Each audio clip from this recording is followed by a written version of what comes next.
Whenever I watch Baki, I question whether it's a shonen about martial arts or something completely different. Who told you you could put your pants back on? You look at this man's shocked face and you think even he is not ready for what Baki just suggested.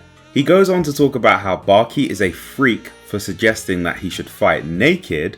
However, only moments later, he decides to drop his pants. This was a mistake. Baki comes in with a quickness and smashes his heel into Sikoski's nose. He makes use of an empty bucket and starts rattling his head with a flurry of punches. At this point, we're all probably thinking the same thing. He should have put on the underwear. This character really pisses me off, so this was super satisfying. However, this foul play gets repeated later and I really wasn't expecting it. In shonen anime, you have the super strong, really old man character like the third Hokage in Naruto, Netero in Hunter x Hunter, and who can forget Master Roshi. These characters can be pervy, but not in the way Kaiokaku is. Like, think back to the first fight or display of power we got from these guys. Pretty cool, right? Kaiokaku's first fight is a little different. Ping. Kaiokaku just taps this guy's balls and he falls asleep. Then we have Biscuit. Not the rich tea kind of biscuit though.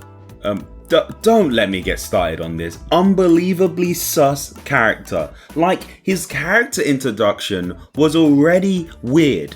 His surname is Biscuit, he wears wife beaters, and his mustache looks like this. With all of this combined, I knew he was going to be an eccentric character. However, I wasn't expecting this. Okay, strip. Take off your clothes, and I mean everything top to bottom. Biscuit complies with the gunman's demands, and we get this shot. Then, for the second time in this show, we get a fight with a naked character. Only this time, that naked character happens to absorb bullets. This scene with Biscuit irks me the most though. During a fight in the Chinese tournament arc, Dorian's sweet gets punched out of his mouth and he no longer wants to fight. Biscuit picks up this sweet, starts sucking on it, spits it out, then puts it back into Dorian's mouth. This is a shonen? One of the places Baki shines is its dub. I really think that Troy Baker was able to capture the nervousness and anxiety of someone's first time. I'm not gonna lie, this was kind of relatable. I love how Baki is giving his own running commentary like a football pundit. Causeway's setting sights on the goal. She's moving at a quick pace. She's got past the bedsheet. Causeway turns and makes her way to the penalty area. She's got space. Will she have a go? Matsumoto Causeway shoots! It's huge, Baki. I had no idea. She scores! But if you've watched this show for this long, you already know things can't go too well for Baki. There's always something crazy around the corner, or in this case, something next to the bedside. You're gonna look directly into the eyes of your dad. You're joking, right? You're fucking joking, right? This man Yujiro was perving over his son about to get his dick wet, and it doesn't even stop there.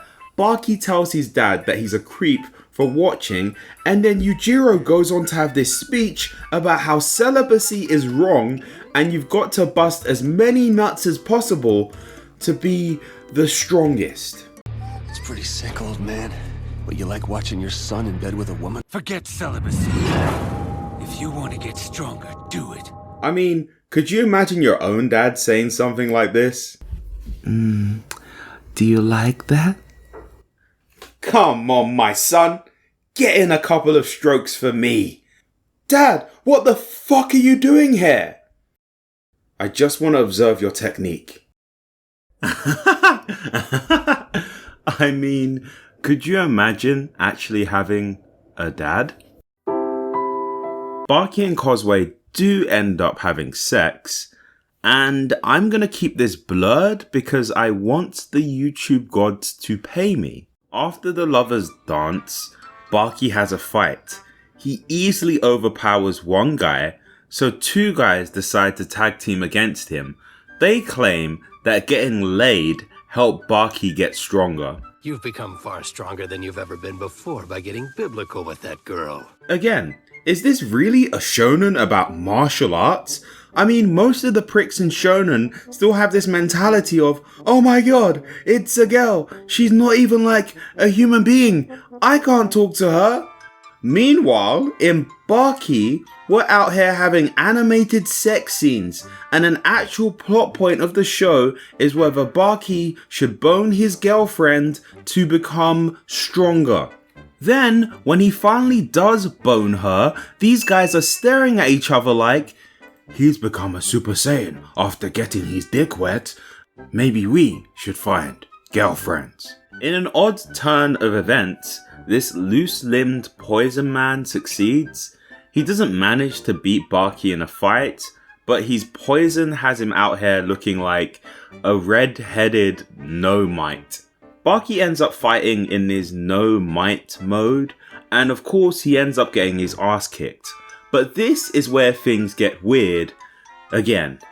Baki's opponent in the Chinese Tournament of Power is another poison guy, and during this fight, this happens.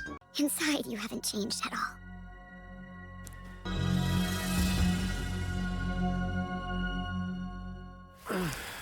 Baki gets back up, and the explanation of this just baffles me every time. Somehow, Poison Guy 2's poison neutralized Poison Guy's 1 poison? Or Cosway's tears are somehow magical, causing Baki to get up? Or somehow it's the combination of both of these variables plus the intense situation of the fight. All of this was too far-fetched enough, but good old Kyoretsu comes in with the best poison healing option of them all. What's that? It's just... Water. 10 full liters. We'll mix this in. Fructose.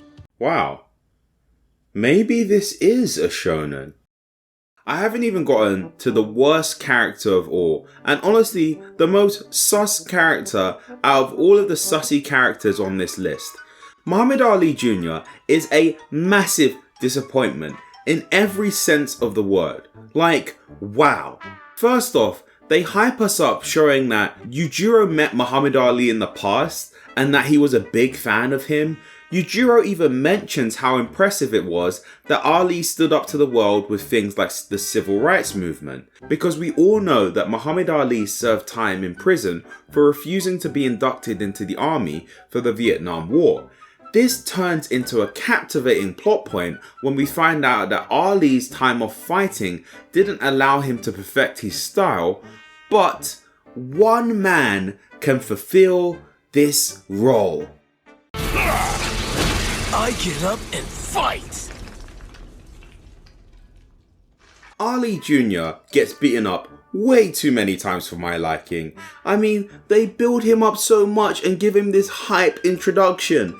He is in the ending running with Baki like they are fucking rivals. We all know when two characters are running next to each other like this in an ending or opening, something is about to go down. But no, he was simply child's play for Baki.